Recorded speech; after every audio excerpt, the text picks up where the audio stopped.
wicishe bugufi kugira ngo ntibarinde kugucisha bugufi. Ibihe birashobora kugucisha bugufi. Hari ibintu abantu bacamwo batakindi bariko barazira. Bariko bazira ko banse guca bugufi.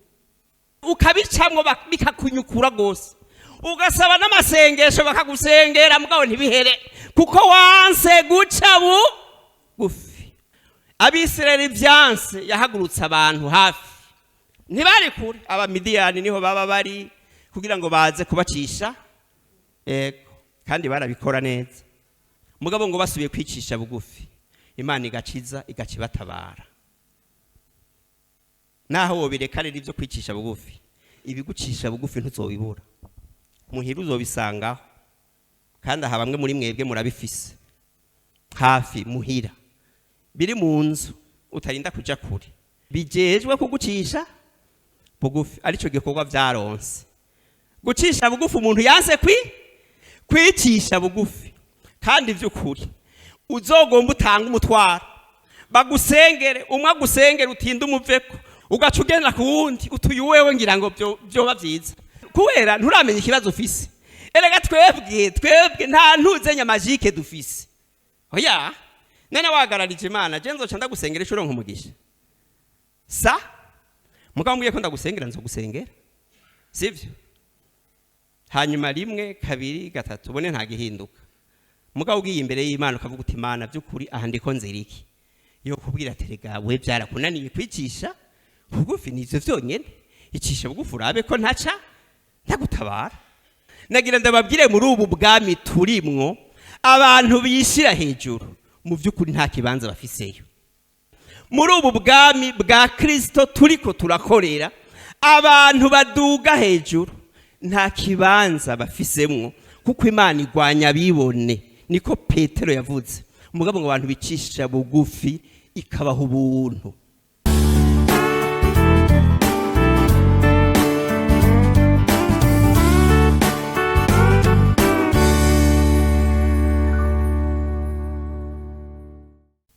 Mutaramura amaboko turamukanye ndabaramukije mwese mu izina rya Yesu Kristo. Dusangire amajambo y'Imana twongera kuyo tumaze kumva mu ndirimbo. Icete ca mbere Petero yanditse. Icete ca mbere Petero yanditse igice ni ca 5 umurongo wa 6 n'uwindwi. Haravuga ngo nuko mwicishe bugufi muri munsi y'ukuboko kw'Imana kubushobozi kugira ngo izibashire hejuru mu gihe gikwiye muyikorera amaganya yanyu yose kuko ibababara. Amen. N'aya majambo tuza kuvugana ko iri jambo rivuga ngo kwicisha bugufi. Mu by'ukuri ubuzima tubamwo bwo nyene burashobora gucisha bugufi umuntu. Ubuzima bugagucisha bugufi. Ibyo uciyemwo birashobora kugucisha bugufi. N'abantu aba n'abandi barashobora gukora ibintu bikagucisha bugufi. Mugabo rino jambo rivuga ko ari wewe wicisha bugufi ngo munsi y'ukuboko kw'Imana. Kuko mu by'ukuri twarigeze kuvugana ku bubasha bw'uku kuboko. Nta kintu kihari mu isi munsi y'izuba no mu ijuru gishobora kurengera kuno kuboko. Ijambo rero rivuze ngo twicishe bugufi turi munsi y'uku kuboko. Ukuboko kw'Imana ngo kugira ngo nayo igihe cyayo isaha yayo kigeze ngo izigushire hejuru. Imana yama yashize hejuru abantu mu buryo ubu no mu bundi. Hari ibyo dushoka tubona n'amaso, hari ibindi tutabona. Mugabo Imana irashira hejuru abantu bicishe bugufi. None kwicisha bugufi ni iki? Kwicisha bugufi n'ubuzima bwo kubona ko ukeneye Imana, ukumva wumva ko ukama wumva ko ukeneye Imana, ukeneye imfashanyo yayo, kandi iyi mfashanyo y'Imana ishobora guca ku muntu. Umuntu yicishije bugufi arumva ko akeneye uwundi. Aha mu bisanzwe nta muntu akwiye ariho. Nico gituma Bibiliya ivuga ko turi ingingo za bagenzi bacu. Jewe ndagukeneye na wowe kandi urankeneye, kuko ndafise icyo ushobora kuba udafise. Na wowe kandi urafise ikintu jewe nshobora kuba ntafise. Iyo tugiye hamwe rero duca twubaka umubiri wa Kristo. Abakristo rero babaho bazi ko bakeneraniye. Ahantu nahoze muri groupe imwe, habaye umuntu biramugoranye nibi byo guca bugufi, mugabo umwe aramugendera musanze aho yaba, aramubwira ati jewe nje kukubaza ikibazo, wewe wobura urugingo rumwe canke urumubiri? Aho mu bisanzwe byari bivuye ku nyifato uwo muntu yerekana. Turakeneraniye, nico gituma kwicisha bugufi bikenewe. Ndagukeneye wewe, na wowe kandi urankeneye. Nta muntu mwisi ariho yikwije. Ndabaha akarorero. Murabona muhira twasize abantu, sivyo? Iyo bajya abantu batariho twasize hariya, hariho ibintu byotugoye twebwe muri ubu buzima tubamwo nk'abarundi. Hari ibintu byotugoye. Nk'ubu uvuye hano ugacushika muhira ugacutegura vya bindi, papa gakora bijya, mama gakora biriya, vyotugora. Mugabo turakeneraniye, nico gituma bikwiriye ko twubahana. Umuntu rero yubaha uwundi nuwize kwicisha bugufi. Nariko navuga nti kwicisha bugufi rero n'ubuzima butuma umuntu abona ko akeneye Imana, kandi akabona ko akeneye na mugenzi we. Mugenzi wanje rero ndamukeneye kuko arafise ico ntafise. N'Imana itanze, itanga mu buryo butandukanye. Nta muntu akwiye no kwiyumvira ati iki kintu jewe mfise kiraruta icurya afise. Oya, wowe ufise ico nyene Imana yaguhaye, uwundi afise ko Imana yamuhaye, mugabo dushize hamwe nico gituma bitemegwa ko umubiri wicamwe ibice. Nagira ndababwira amajambo nasanze abaho abantu bakunda gukoresha ugasanga camwe ibice abantu. Naya majambo afata bamwe akabagira b'impwemu, abandi bantu akabagira b'umubiri. Utanguye rero gutora bamwe ukavuga ngo bajya n'abanyamubiri, bajya n'ab'impwemu, mu by'ukuri uba wihenze. Kuko umwemu no munsi arashobora kuboneka mu mubiri ejo.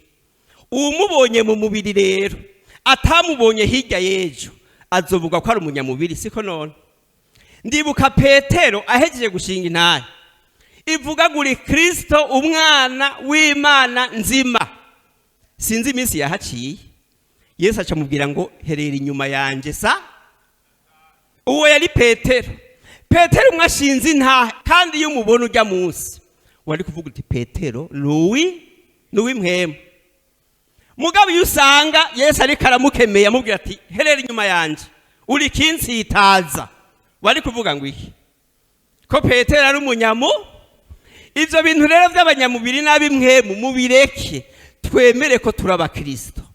Siko turiko tuja mu ijuru, tureke gucamwe ibice abantu b'Imana. Dushishikare. Mu by'ukuri turafise ibyo twaronse. Ingabire z'Imana n'ubushobozi dufise, ibyo twabihawe n'Imana. Ntibikwiye rero kuba igituma cyo kwishira hejuru. Ndibuka Petero, si Petero ni Paulo, ariko arabaza abanyekorinto, abaza ati namba ibintu mwebwe mufise, ingabire mufise arizo mwahawe n'Imana, ati nigiki gituma mwigenza nk'abatabihawe? Namba ico ufise ari ico by'ukuri wahawe, nigiki cotuma wiyumvira mu mutima kuruta mugenzawe?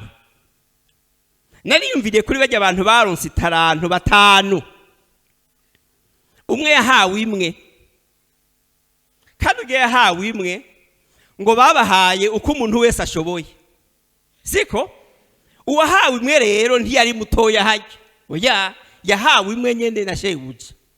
Uwahawe zibiri uwundi ahabwa zitanu, kandi uwa zitanu yiyumviriye ati uyu yaronse imwe ndamusumba, yoba yihenze. None amusumba gute? Ntamusumba. Oya, bamuhaye zitanu gusa, uwundi bamuha zibiri, uwundi bamuha imwe.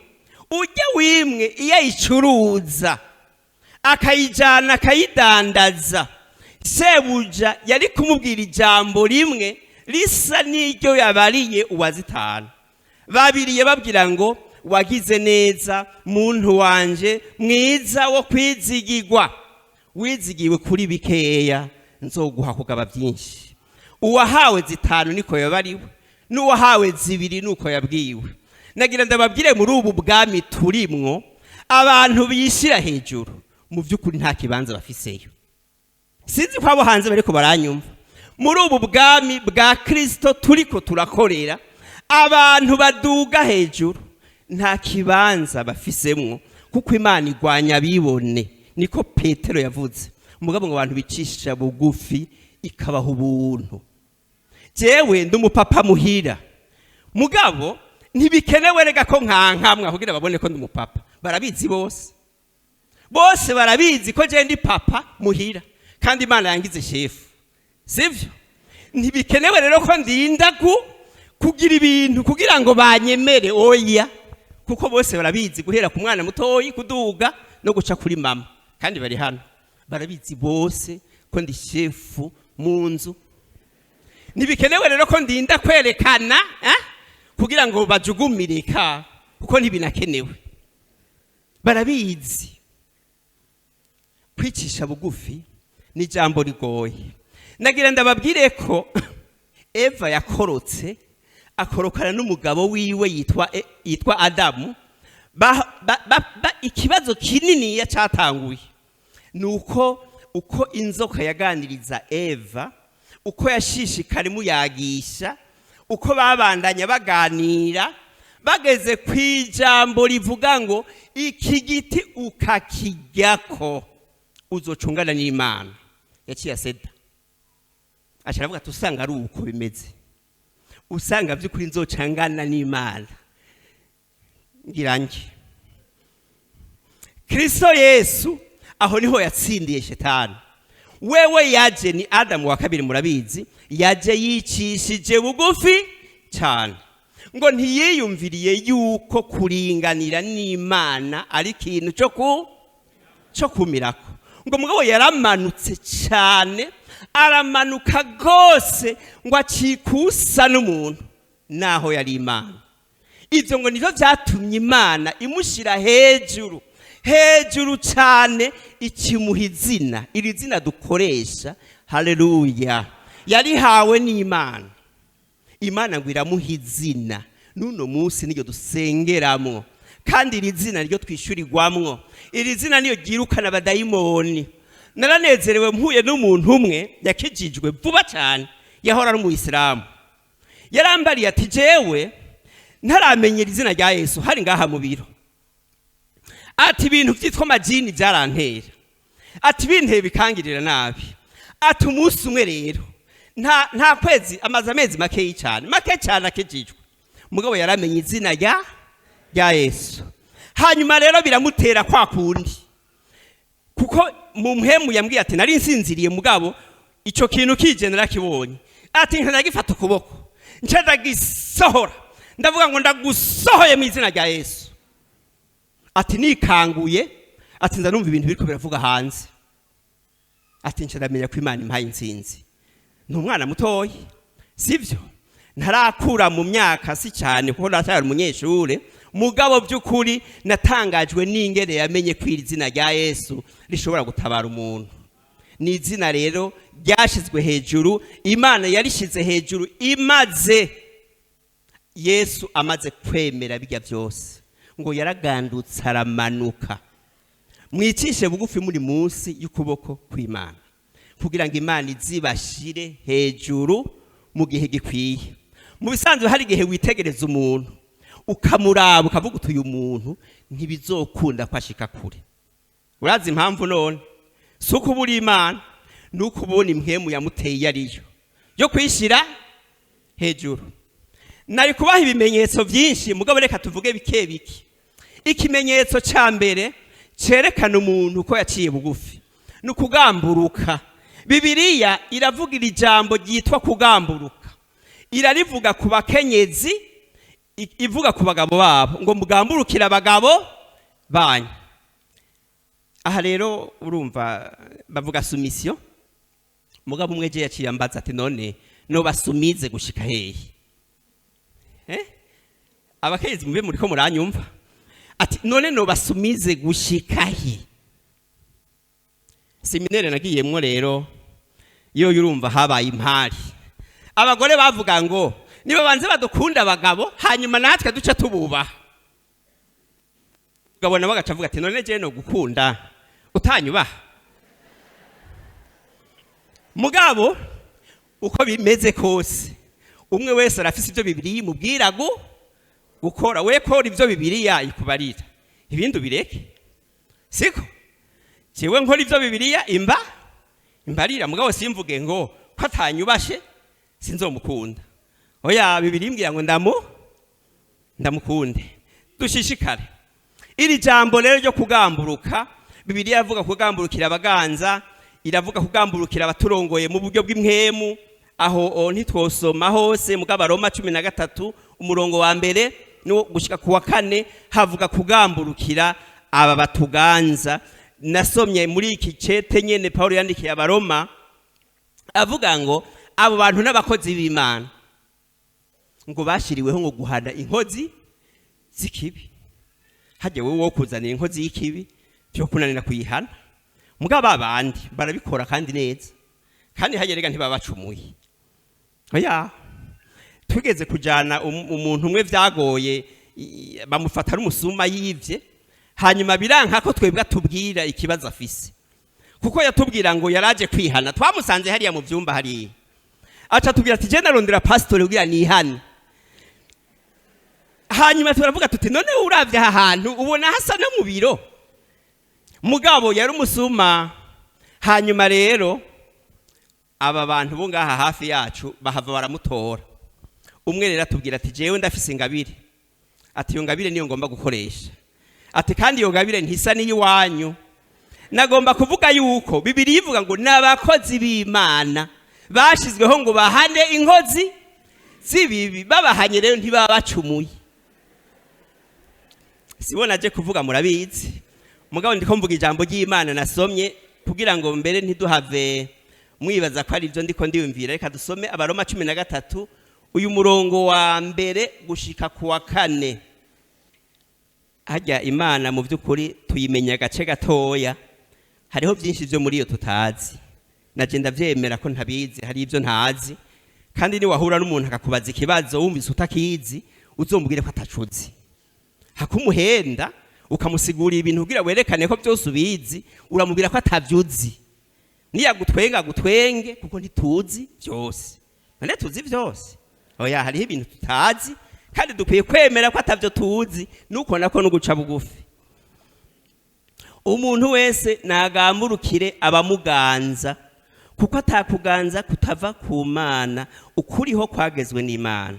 Nico gituma ugabagabi uganza abagabagabi cagezwe n'Imana, kandi abakigabagabiye bazoba bihamagariye gutsindwa n'urubanza. Kuko abaganza atarabateye ubwoba kukora iciza, si tukora ikibi. Uragomba kutagirira ubwoba uganza, kora neza azogushima. Kuko ari umukozi w'Imana, naha rero kubwawe.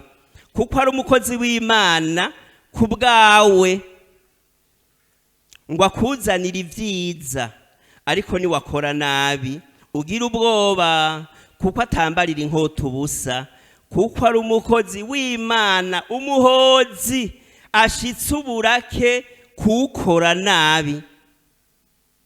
Naya majambo abo bantu rero, abo bantu n'abakozi b'Imana mugabo tubirengane.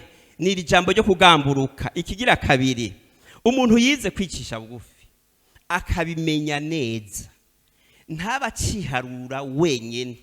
Hari igihe Imana ikora ibintu ikagukoresha wewe, ikadukoresha, igakoresha umuntu, mugabo muri ivyo bintu ugasanga umuntu ariko yiharura wenyene. Oya, ni wewe na Yesu. Bega siko, si wewe wenyene. Oya, uri wenyene ntiwokora vyiza ngo bifashe umutima w'umuntu. Ntivyoshoboka. Irijwi ry'iwanje ntiryoshikira umunyavyaha ngo rimutume yihana atampwemu yera n'ubushobozi bwiwe burimwo. Vyabaye vyiza rero, jewe nogaruka mvuga ngo ni Imana. Naho ivyo dukora Imana ifise abitwandikira, twebwe duhejeje kubikora. Yesu yavuze ngo tuvuge ngo turabashumba bimbura. Ivyo nivyo bantu rero batagomba kwemera. Bagomba kwerekana ko bari kintu kanaka. Oya, ntacuri. Uri umushumba w'imbura kimazi, kandi udashobora kuvyemera, uzohebe no gukorera Imana. Kuko uwo dukorera yavuze ati muheje gukora neza byose, ngo muce muja ahantu muvuge ngo ndi umushumba w'imbura kimazi, ngo nakoze ibyo ntegerezwa gukora byose. Dusoma Abacamanza igice c'indwi, dusome duhereye kuri umurongo w'9, dufashe gusoma Fideli. Turasoma mu izina rya Yesu. Gideyoni aja gutata Abamidiyani. Ijoro ry'uwo munsi Uhoraho aramubarira ati, va hasi umanuke aho bashagaje, uko mbagawe mu maboko yawe. Ariko niwaba utinya kumanukayo, jana n'uwo muntu wawe Pura umanuke aho bashagaje, wumvirize ivyo bavuga.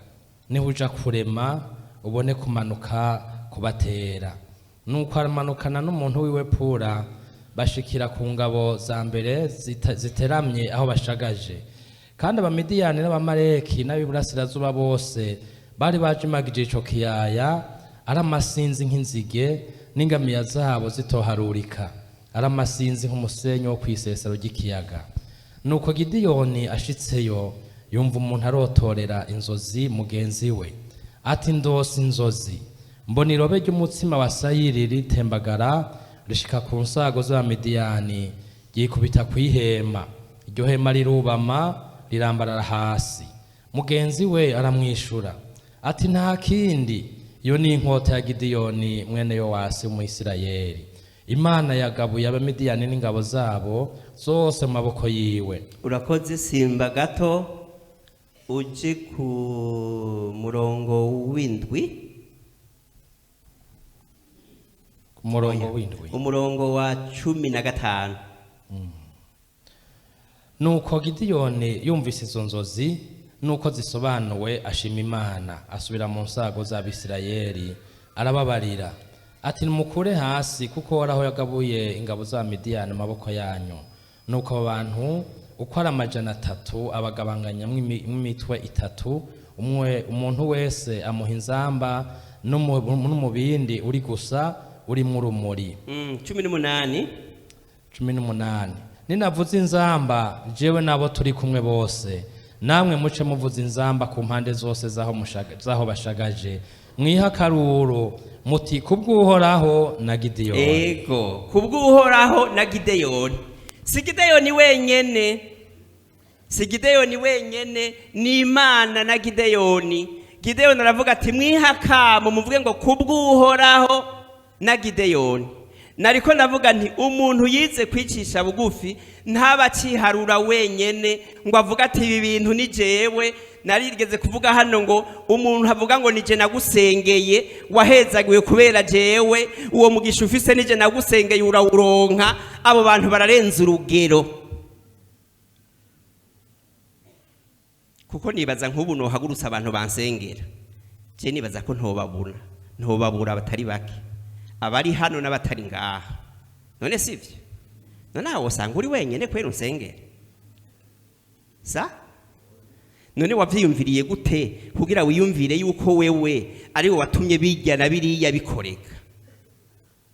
we nta kantu wumvamwo none ko kwishira hejuru, ko kwiha ikibanza kikurengeye.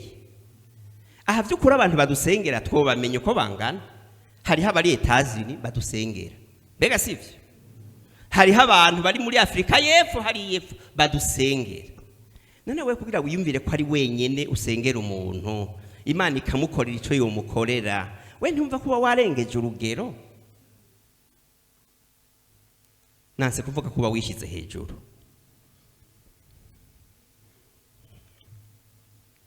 Gideyoni rero ababwira ati mwihakamo muvuge ngo Uhoraho na Gideyoni.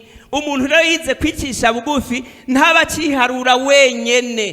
Tugira inkomezi iyo twifatanije na Yesu, tugira ubushobozi budasanzwe iyo twifatanije na Kristo. Inkomezi zanje n'izi wawe ziba nyinshi cyane iyo twifatanije na Yesu. Mugabo nifatanije na Yesu ntibikwiye ko ngaruka ngo mnereke abantu ko nari jenyine. Oya, namye nsoma ijambo nicaye hajya nca ndabicu giti kiri hanze, naho mutakibona abo hanze barakibona, kirafise amashami. Hagishami ubonye ritotahaye haba habaye iki? Riba riryo. Yesu yavuze ati genda umuzabibu w'ukuri, namwe muri twe tura amashami. None we nimburi ishami wibaza ko umerewe neza kubera iki? Kubera igiti wateweko? None sivyo?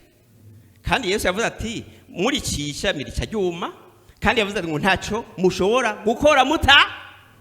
None kubera iki wewe Imana igukoresheje ikintu ugomba kwerekana ko ari wewe?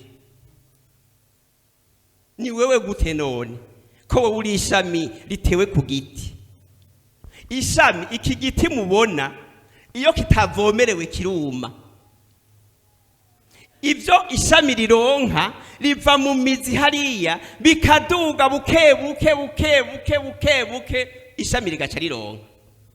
Byaronse rero hamwe ryo kwihimbaza, imizi yo ribaza ati washamiwe, ariko nta soni. Uri kurihimbaza n'igikorwa ndiko ndakora kuri wewe. Twe tura amashami gusa, igiti ni Kristo, sivyo?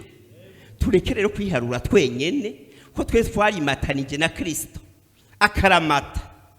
Iyo rero Imana ikoze umuntu areke kwiyumvira ko ari we. Ibi bintu by'ubutumwa bwiza umuntu wari we wese, yaba umuririmbyi cyangwa wari we wese, naba bari hano inyuma yanje, twese atawuvuyemo, umaze kuvuga ubutumwa bwiza uba wahamagariwe kugaragaza, kwerekana Kristo, kwamamaza Kristo. Ya nta umuntu yogomba kuvyamamariramwo, kuko umuntu yamamaye tuzi wenyene ni Yesu. None siko? Oya, ugombye kuba umusitari woca ndakubwira inzira wocamo. Wogenda ukandika nk'igitabo, sivyo? Ukandika nka pièce de théâtre na karorero, ugaca ugenda ahantu muri ville wakoranya abantu, ugaca ukina, ukinye bakavuga ati uyu ni naka, byukuri wowe umusitari kandi nta kosa wowe ukoze, kuko woba werekanye ubuhinga muga muri ibi bintu Kristo aduha ntitwemerewe kuvyamamariramwo. Uwamamara ni Kristo, dushira hejuru Kristo. Paulo yavuze ngo tubabwira Kristo tukerekana ko ari umwami, mugabo ngo natwe tukaboneka nk'abashumba banyu. Icyo nico kibanza Imana iha umuvuga butumwa. Nagomba dusome igitabo cya 2 Paulo yandikiye Abikorintho igice cya 4, niho hari iri jambo. Mu bisanzwe ubutumwa tuvuga buraduha ikibanza, kandi utakimenye ngo ukijemwo uzohava usanga waduze hejuru. Mu bisanzwe cyubahiro Imana yarakiduhaye, muravyemera mbe? Nukuri Imana yaraduhaye cyubahiro. Icambere twebwe turabana b'Imana. Hajya umwana w'umukuru umwe ngaha muri iki gihugu ntibikenewe ko arinda kwerekana ko oya bamumenye gusa ati n'umwana wo kwa naka, biba bikwiye kugira ngo umenye twebwe turabana b'Imana kandi cyubahiro cyacu kiraho. nta yindi bezwe rero yindi yari ikwiye kuza umuntu atangure kurondera oya icubahiro ntibakirovandika siko none wewe urovandika usanganye abakirovandika nabazi ko batakironse tushishikare Abikorinto ba kabiri igice kigira kabiri icete cya kabiri cy'Abikorinto igice cya 4 umurongo wa 5 Fidel asubira dusomere uwo murongo umwe gusa kuko tutigisha abantu ibyacu ariko tubigisha ibya Kristo Yesu ko ari we mwami natwe yuko turabashumba banyu ku bwa Yesu nico kibanza none mwumva kiryoshe kiraryoshe gose kiraryoshe mugabo ku muntu agomba guca bugufi uyu ni Paulo yariko aravuga ati tubigisha Kristo tukerekana ko Kristo ari umwami mugabo ko natwe turabashumba banyu kandi haje byanse ko wicisha bugufi ibigucisha bugufi biba biri hose uzobisanga muhira sivyo uzobisanga ku kazi utoza muri korari ubisangeyo ibiducisha bugufi iyo byanse ko twebwe twicisha bugufi biba bihari muhira birahari aho korera birashobora kuba biriho naho usengera naho nyene birashobora kubaho mugabo hari mu gihe byanse kubicisha bugufi kigira gatatu umuntu yize kwicisha bugufi akabimenya neza aba yarapfuye kuri jewe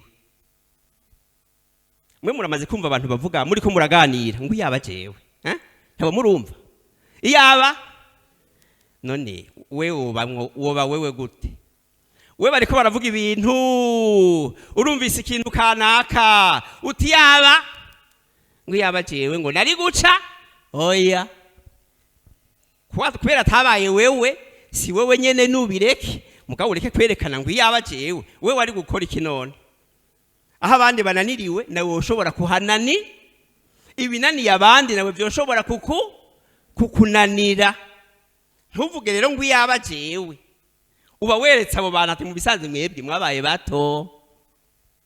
abantu bato iyo ndahaba jewe nari kukwereka ivyo nikorera oya nawe wari gushobora gutsindwa nkuko abo nabo nyene batsinzwe ndababwire umuntu bidakunda ko yicisha bugufi ntashobora gushika kure dusome Itanguriro uyu muntu aba yarapfuye kuri jewe Itanguriro 41 umurongo wa 16 ntidusoma byinshi kuko amajambo y'Imana musanze muyazi 41 umurongo wa 16 adusomere Fideli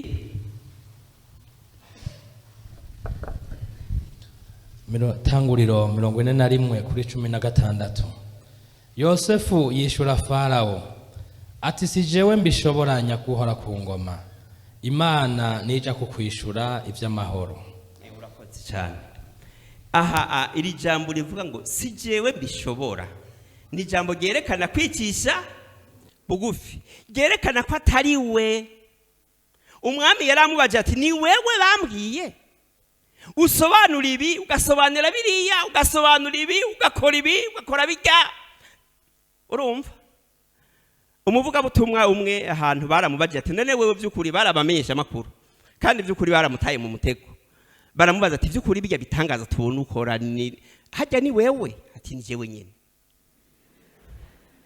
ati ni jewe acha barabwira kugira yerekane ko ariwe ati none ntaraza hari byo mwabona ati ni jewe nyene none yariwe oya siwe nimba byari bitangaza byukuri ntiyariwe nukuri ntiyariwe mugabo yarababwiye ati ni jewe ati none mutarambona mwarabibona bige yariko arerekana ko yariwe ariko siwe Yosefu yavuze ati si jewe ndabishobora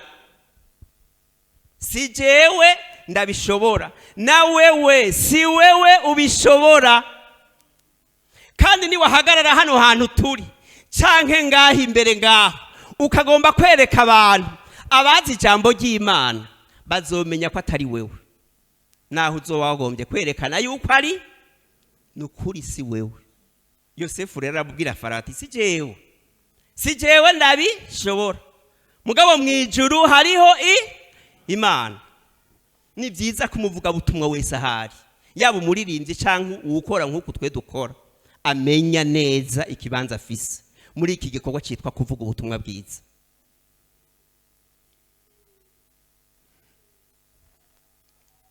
Si jewe. Pawulo icete ca mbere c'Abikorinto igice ca 15 ndasoma uno murongo w'10 wonyene.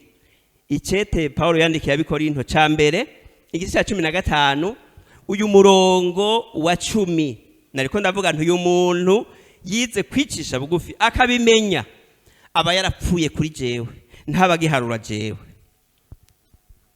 Ariko ubuntu bw'Imana nibwo bwatumye mba uko ndi, kandi ubuntu bwayo nagiriwe ntibwabaye ubw'ubusa, ariko natamye kurusha abandi bose. Ariko si jewe, yamara n'ubuntu bw'Imana bwari kumwe nanje. Uyu ni Pawulo ariko aravuga ati jewe ico mubona ndi n'ubuntu bw'Imana bwangize uko. None mwumva ariwe hoya avuga ati iki ni igikorwa cy'ubuntu cyakorekeye kuri jewe, cyangize ukumubona ndi. Aragera n'igihe avuga ati naratamye, ndatama cyane kurusha abandi, mugabo naho nyene agaruka avuga ati naho nyene si jewe, naho natamye naho nyene ntisi jewe, bwari ubuntu bw'Imana bwari ko bukorera muri jewe. Hari igihe abantu bagirirwa ubuntu n'Imana bakavyuka gusenga, bakavyuka saa 9, mugabo ivyaho kubacisha bugufi. Ubundi gusenga utagukuyemo guca bugufi ubusenga nabi. Ubundi gusenga utabivanyemwo guca bugufi ubusenga nabi, ubusenga kutariko. Ubundi umuntu asenga Imana aba imbere y'Imana yateza kuba ari umuntu aciye bugufi.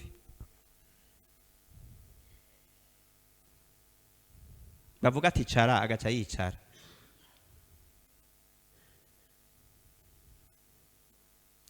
Hari igihe ahantu haduka izi mwe mumubona zivuga, umuntu bahagenda bakamubwira ati icara, akanka toya oya sinicara, ngo ariko arakoreshwa ni hoya barumvira ukicara. None baguhojeje uhomba iki? Nimba ivyo wariko uravuga vyari vya data bakaguhoza, nindahomba none ni wewe sa? Hoya mbwira namwe mumbarire, nimba baguhojeje ushavuye nindahomba mu vy'ukuri, ninde yahomba ko wari kuvuga ivya data? Naho nomara amezi 6 ntahagarara hano, je ntivyo mbabaza. None je ndahomba ntahagaze ngaha sa? Hoya mbwira ndahomba. Erega je barambwiye umwe bahaye kwigisha ahantu ngo hari abantu 3, ngo acavuga ngo mbega aho mumpa abantu 3 ntimwombwira ishengero rikoranye. None yagomba iki? Mwe mumva yashaka iki none? Ngo ntimwonkoraniza abantu babaye benshi, uwigisha 3 n'uwigisha nk'aba bose ni bamwe, sivyo? Bose ni bamwe. Ugira icubahiro kubera wigishije benshi. Oya, uwigishije 3 akabafasha mu mutima arasa n'uwigishije abantu 5,000 ni bamwe. Murambwira itandukaniro, je muga ntaryonzi n'abantu bamwe bose ndabavuga. None kubera ko uwo muntu yanse kwigisha abantu 3, mwe mumva hari iki? Yagomba sifa, yagomba icubahiro, yagomba kumenyekanira muri ibinye nibi. Oya, ibi ntitubimenyekaniramwo, hamenyekana Yesu. Mugabo Imana ishatse yonyene igashira hejuru umukozi. Bwana sifiwe. Mubisanzwe twahuriye hano, ahantu twahuriye muri inkoro y'Imana, twahuye twese atawuvuyemwo n'umwe, tuzanywe n'inyungu z'ubwami, sivyo? None vyahindutse gute kugira ngo abantu batangure kurondera inyungu ziwabo? Vyahindutse gute kugira ngo abantu batangure kurondera inyungu zabo?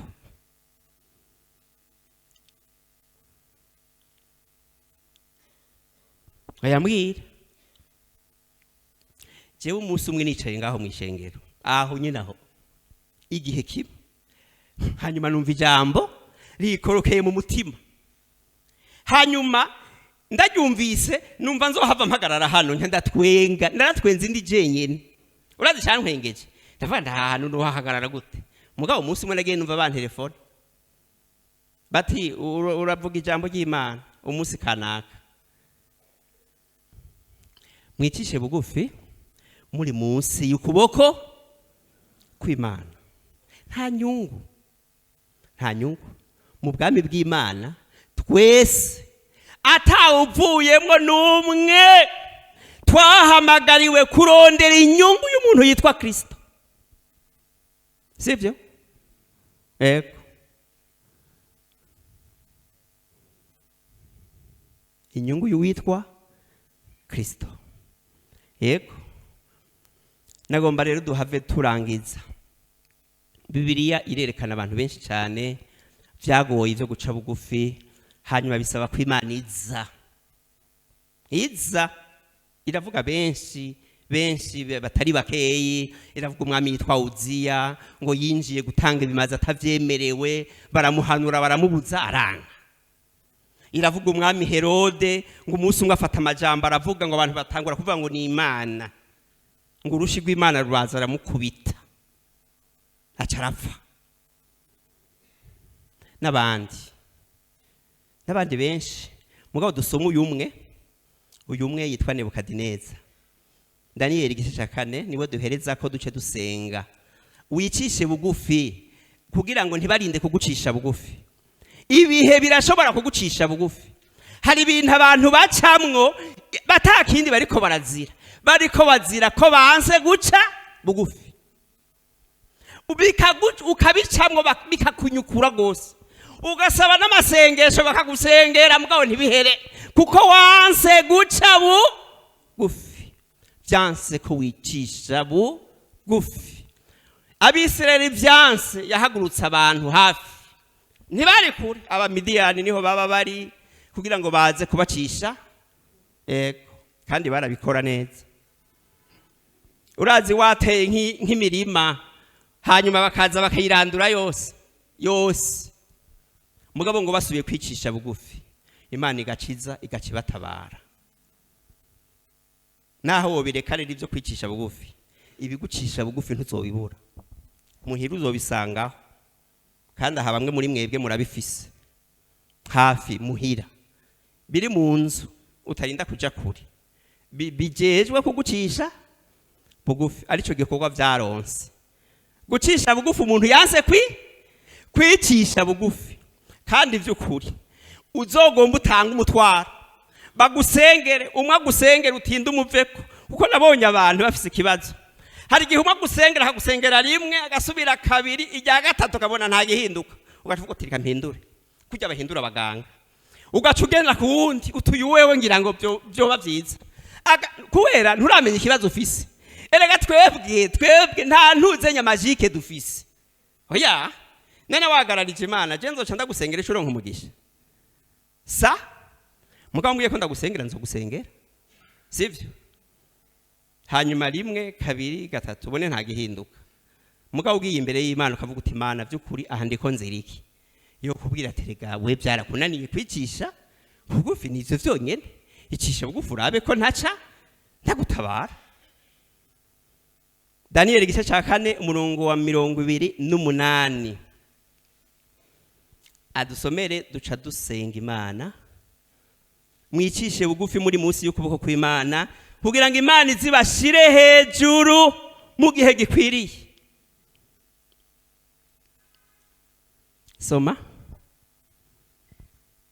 28 usoma urageza epfo gatoyi ndakubwira usimbe kugira ngo duce dusozera ibyo umwami yarose ingena byamushitseko nuko ivyo byose bishika ku mwami Nebukadineza hashize amezi 12 yariko aranobanga mu rugo rwiwe i Babuloni umwami aravuga ati mbega hasi Babuloni hahambaye aho niyubakiye ngo habe umugwa wanje niberako nkubakishije inkomezi z'ububasha bwanje ngo hatere icubahiro, ngo batere igitinyiro canje icubahiro. aho ni jewe iri kiravuga. Iryo jambo umwami akirikura mu kanwa, haza ijwi rivuye mu ijuru riti, yewe mwami Nebukadineza, niwe ubarirwa, ubwami ubukuwemwo, urirukanywe mu bantu, ubane n'ibikoko vyo mw'ishamba, uzorisha nk'inka, kandi ibihendwe bizogukuranirwa ko ukimeze utyo, gushitsa aho uzomenyera kwisumba vyose ari iganza ubwami bw'abantu, ikabugabira uwigomba wese. Ja ku 37 kugira ntitubisome byose. Noneho jewe Nebukadineza, uyu ni Nebukadineza, nshima umwami wo mwijuru, yego, ndamutazira ndamwubaha, kuko ibikorwa vyiwe vyose ari ivy'ukuri, kandi inzira yiwe ari ziroranye. Ariko abagendera mu bwibone ashobora kubacisha bugufi. Yego, uyu ni Nebukadineza après la leçon. Ni Nebukadineza ahejeje kwiga, yize vrema kandi yaramenye, yaragira ubuntu aramenye, ngo ariko aranobanga nyene ngo agenda mu bwami bwiwe. Mugango aravuga ati, jewe Nebukadineza, uyu mugwa wanje n'amajambo menshi twasomye, hanyuma ngo Imana iravyumva iri mwijuru, sivyo? Iramuga ati, wewe ubu mw'ishamba, kandi yaragiyeyo n'abagarde biwe bose, n'abamucungerera umutekano, n'abagize gute bose, ntaco bashoboye gukora muri ibi bintu. Nebukadineza arajayo kugira yige. Erega hanyuma Imana iratwigisha, kandi uburyo twiga ni mu buryo butandukanye. Yego, je narigeze kumara umwaka wose byananiye kwandika igitabo bita memoire, vyanse ko nandika, nkaja muri biblioteke nkavayo atana kimwe nanditse. Umwaka urahera, umwigisha wanje arati ndarandondera, ati ndonderera uyu muntu yitwa Donasi yabaye iki, vyaranse ko nandika. Urazi ikintu nariko ndazira ko nabishize muri jewe ko ndabize kwandika. Muravyumva ikintu? Nariko ndazira ko jewe nari nzi konzi kugira composition. Hanyuma rero umwaka urahera byananiye, ndatinda ndaja ahantu ndavuga nti Mana, none ngire gute, ibintu nibiki? Ndabimenye narihanye, sivyo? Ndasaba Imana imbabazi. Erega haje Imana iragomba guhabwa icubahiro no mu vy'iwacu, sivyo? No muri rya modoka yawe, no muri rya nzu yawe, no muri bijya bintu vyawe, no muri ayo mashure yawe, no muri ivyo bintu vyose Imana yagukoreye, iragomba guhabwa icubahiro. Ndaca bugufi ndihana by'ukuri, ndavuga nti Imana n'ukuri umbabarire. Ndavyihanye, vyaciye bigenda neza, ndavyandika birakunda. Ariko urumva ico nazira, sivyo? Umwaka wose si munini, umuntu akurindiriye yarabwiye ati tangura kwandika, akakurindira umwaka ugahera amezi 12. Ndiko nzira iki? Ndiko nzira ubwibone bwo mu mutima ko ndabizi. None hawe nta bintu wumva kuzi, nta bintu wumva kuzi bituma ukengera abandi ukavuga uti bindabizi. Hariho n'abaririmbyi ikorari numvise siyo ngaha hari kera, ngo umwe yaravuze igitari neza, ngo acaragira igihe avuga ati jewe kwera ndabereke ico ndi muri no korari, ngo bari bafite urugendo ngo acarasiba, siko? Bene aberega bagomba ko abantu bubaha babapfukamira. Tunemwe ntimuzi ico maze, urakimaze nivyo mugabo kimaze kubera Imana, si kubera wewe. Ico tumaze tukimaze kubera Imana. Ngacara avuga ati mbere sinzoza. Narumvise nundi avuga ati maze rero ko mutangwa ivyo bintu sinzosubira kuvugishwa. None utavugishijwe none nindahomba none, sinzosubira. Ugaca ufata ingingo yo kubi, nindahomba vy'ukuri, nindahomba. Ni Imana ihomba. Hari umuntu yababwiye ko Imana ihomba? Je mvuye mu kibanza Imana ishiramwe uwundi, sivyo? Uvuye aho hantu Imana ishiramwe uwundi. Imana ntiyigera ihomba, hahomba wewe. Abantu nibo bahomba, muga Imana ntiyigera ihomba, ndababwije ukuri Imana ntihomba, sivyo? Abisirayeli ngo banse kwizera bikabankira ko bizera, Imana yarabahanyuye ku giti ngo ifata umunyamahanga jewe iramadikako. Wumva Imana ihomba none? Irahomba Imana? Mwicishe bugufi muri munsi y'ukuboko kw'Imana. Ega hariho abantu bagomba kuba bubaha ku ngufu. Ya, wowe ubaha Imana, siko? Abantu batakubashe ubareki, ntihari icyo uhomba.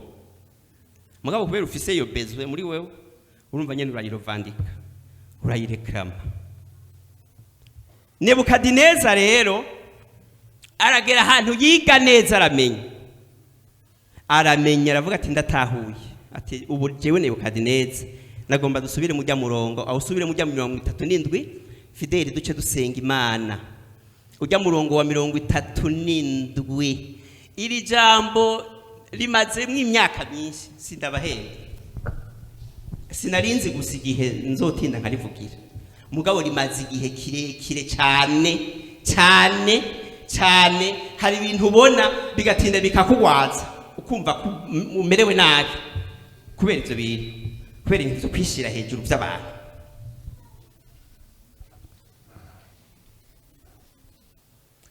Ikimenyetso kimwe mu bintu biranga abantu bishira hejuru, bakunda kuvuga abandi, bamara umwanya munini cyane bavuga abandi, nta mwanya w'ibyabo bafise. Oya, bafise umwanya munini wo kuvuga abandi. Amakuru baba bafise menshi, ayo mu Kayogoro n'ayo Gishiha, ayo kumugara n'ayo Ikiremba, sivyo? Aho bigenda nabi naho bigenda neza baba yafise, barayegeranye rero bakayavuga nk'amasaha 3 kandi bagiye gusenga. Nagomba dusomere ujya murongo wa 37, ncampereza muri Matayo igice ca 17 niho mpereza.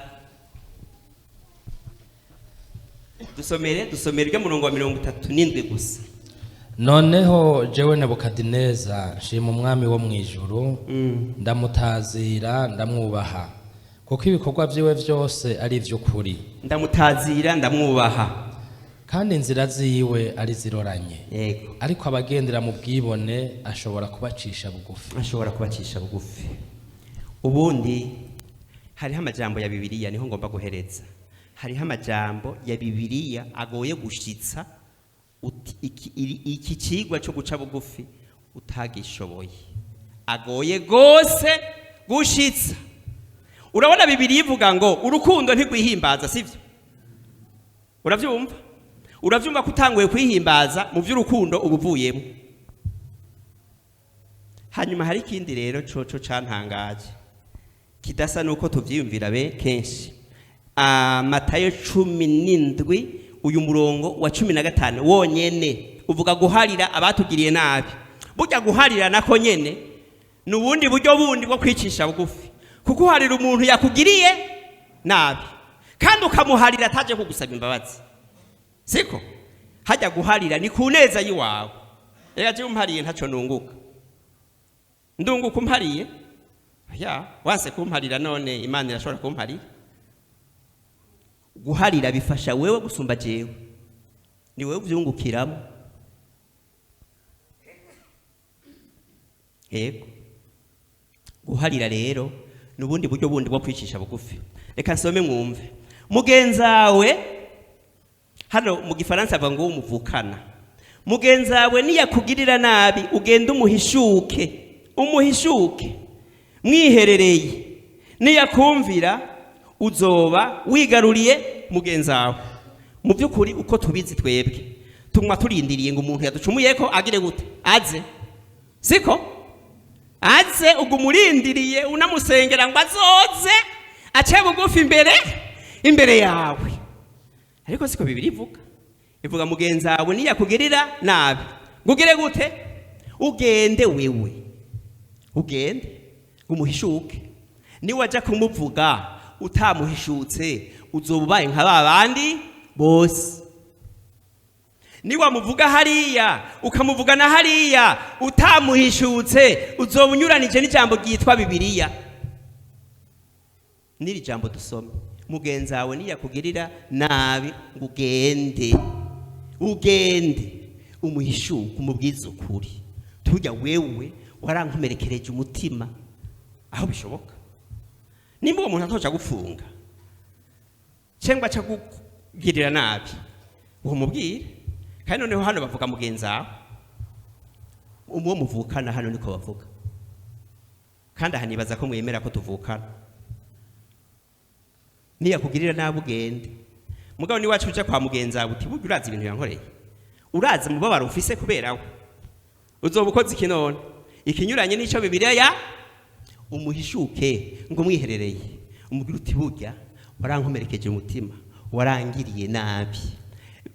Kurindira rero ni ivy'iwacu twebwe abarundi, mugabo ijambo ry'Imana rivuga ko tugenda tugashikira umuntu tukamubwira tuti burya ntiritwemerera ko duca tubwira urya tubarire nuriya ugasanga ivyo naka yagukomerekeje abantu 15 20 warabaroze bose, kandi ntambuko imwe wari kugira yo gushikira mugenzi wawe byari gukunda. Kwicisha bugufi rero birimwe mu bituma dutanga imbabazi vyoroshe. Kwicisha bugufi ngo kwitangira gushigwa hejuru. Yesu nabahezagira bumvise amajambo y'Imana, tugomba dusenga Imana. Hari gihe umuntu acahana agatera gakora asa abantu bawe twafashijwe kabisa, Imana iguhezagire wadufashije, aho gukumanura hasi bigaca bikuduza agakora si konyene. None wo mugurura ikimuga naho byo ca bigenda gute? Aragakora si konyene gusa kakudugije, wohura n'ikimuga kikamuguruka uvuze mu izina ya Yesu mbari ingene byo ca bimera. Ntibosubira kuza gusenga hano, wocuca kugira idini hariya muri ville. Reka dusenga Imana. Ni ijambo ryo kwicisha bugufi, mwicishe bugufi muri munsi y'ukuboko kw'Imana kugira ngo Imana izibashire hejuru mu gihe gikwiye. Yesu nabahezagire, abafise ibyo batunganya bashike hano. Yeremiya yavuze ngo mvura uhoraho nanje ndakira. Nego mushikino rero, mushikino mubarire Yesu ibyabagoye, numwizigirwa kandi abikora neza, mwicishe bugufi muri munsi. Nta kintu turi, ico dufise twagihawe na Yesu, ico ufise wagihawe na Yesu. Nta mpamvu nimwe. Abavyeyi bamvyaye ni beza ndabakunda, mugabo ntibari gutuma mpagarara ngaha. Oya, mushikino mubarira Imana muti ndahevye guhera no munsi, kugira ngo Imana eje itazogucisha bugufi bigahava bibabaza umutima wawe. Nebukadineza yarabivuyemwo yize neza atahuye, ntivyorinda kugera hariya. Imana irakunda umutima wicisha bugufi, wicishe bugufi munsi y'ukuboko kw'Imana. Mushike abadakwira ngaha imbere, muraza gufukama aho mugeze, mubonye huzuye muraza kubibona na mwebwe muri ko muraza. Abasigaye bafukame aho nyene muri, nta ngorane. Imana irabasanga aho muri ibagirire neza. Turagushimiye Mana yacu yo mu ijuru, urakoze nyakubahwa Mana ku majambo y'ubugingo bwa buri shengero ryawe. Turagushima Mana ingene dukwiriye kwicisha bugufi turi munsi y'ukuboko kw'Imana.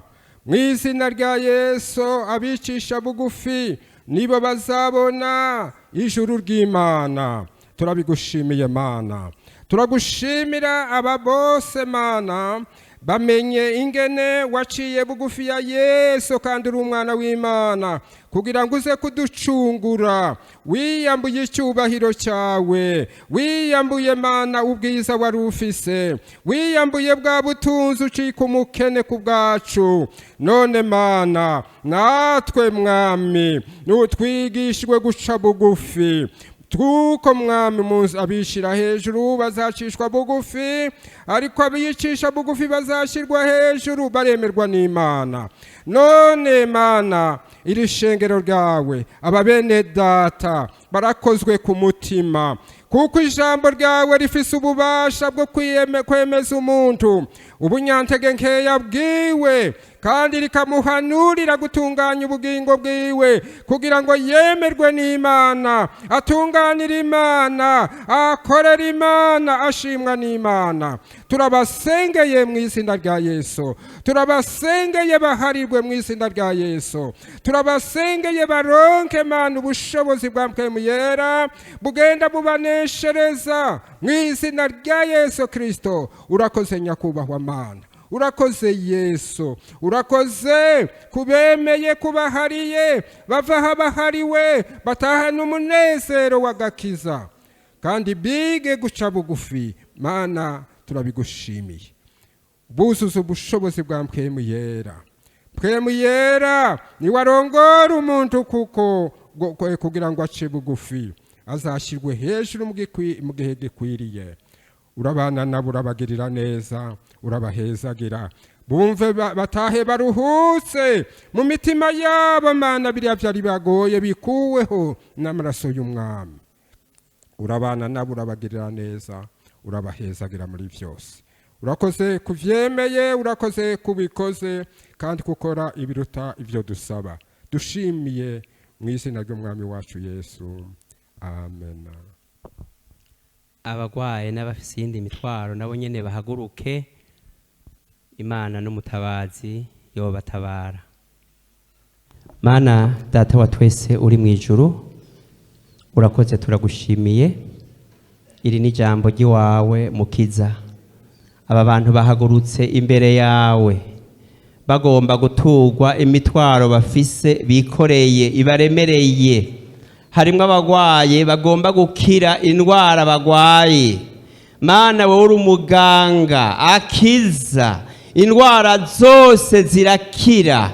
Turabasengeye mu izina rya Yesu Kristo ngo ukuboko kwawe kubakoreko gukoraho bagwaye. Mana, abagwaye mu mutwe, aba bafise ibintu babaje bibasesereje mu mutwe, Mana, mu nda n'ahandi hatandukanye, turasenza Imana yo mu ijuru ngo ukuboko kwawe gukiza kubakore ko bakire mu izina rya Yesu Kristo. Bumve baguwe neza baruhutse. Ijambo ryawe rivuga ngo ni wewe uharira ibyaha byacu byose ugakiza indwara zacu zose. None turabasengeye Mana ngo gukiza kwawe kubashikire, imibiri yabo ikire, indwara bagwaye zikire mu izina rya Yesu. Kandi imitwaro bikoreye igendera bavuna, ituma bidodomba bamwe, abandi bakagenda bijiriwe bamerewe nabi. Nabo nyene turabasengeye ngo bakure ku imitwaro. Mwami, bayizaniye wewe. Wavuze ngo abantu barushe n'abantu baremerewe bazahuri